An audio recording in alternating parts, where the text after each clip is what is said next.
sad to have to report that there have now been 675 Victorians who have passed away. None of us, not me, not any Victorian, has the luxury of letting our frustration get the better of us. Australia needs some hope today, and particularly in Victoria they need some hope today, and so that is what we're here to deliver today. The political pile-on Victorian Premier Dan Andrews, as his state has been engulfed in a second wave of coronavirus, has often been intense over the last couple of months. The Morrison government has swung between supportive and outraged. This has to be the biggest public policy failure by a state government in living memory. But the shocks to business and community confidence from yesterday's announcement from Dan Andrews required a whole new approach.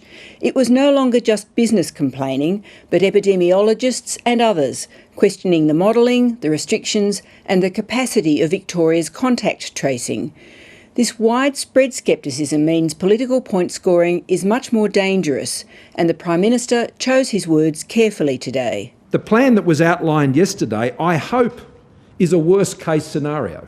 The PM is clearly trying to not further the alarm and despondency in Victoria, while making crystal clear his concern with the state's extended lockdown and the roadmap out.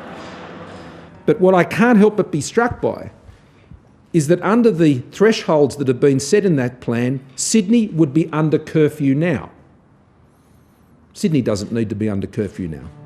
The clear message is the federal government doesn't believe Victoria's contact tracing is up to scratch. And if that is the case, confidence in the state's public health system isn't there either.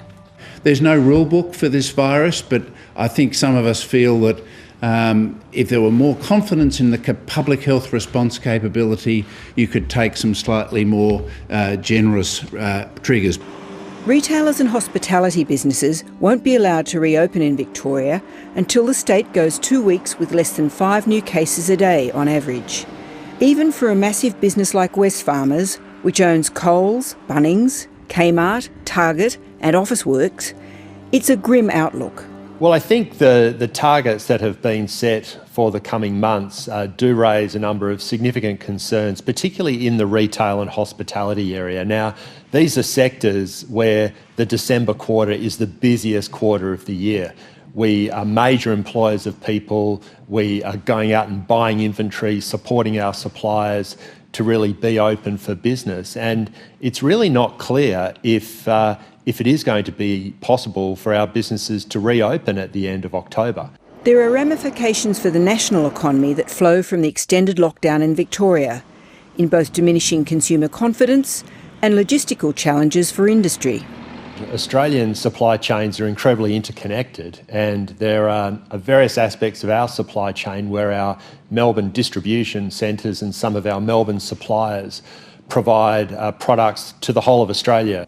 The Victorian situation poses big problems for next month's federal budget. It's not just that it will hit economic forecasts and the budget bottom line. It raises new questions about how to keep a pulse in the economy. That's why Canberra is now telling Victoria it will have to take the lead in providing additional help to its stricken business sector and households. It is right that the Victorian Government make the first response to set out what the economic supports are they will put in place to deal with the measures that they have put in place.